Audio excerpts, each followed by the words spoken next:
Qaraqoyunlu dövləti Oğuz Türkmən tayfaları tərəfindən əsası qoyulmuşdur. Yəni Qaraqoyunlu dövlətinin yaranmasında Oğuz Türkmən tayfaları olan Baharlı tayfaları yaxından iştirak etmiş.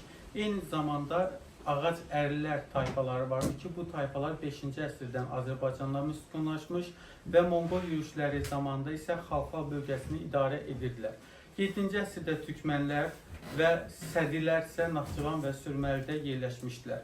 Bu tayfalar içərisində isə Qaraqoyunlu tayfa birliyinin və dövlətin yaranmasında yaxından Baharlı tayfaları başçı olaraq iştirak etmişdi. Ona görə də Qaraqoyunlu dövlətini Baharlı dövləti də adlandırırlar. Yəni biz Qaraqoyunlu və Baharlı dövlətinin adlarını eyniləşdiririk. Yəni Baharlı dövləti eyni zamanda Qaraqoyunlu dövləti kimi də adlandırılmışdır.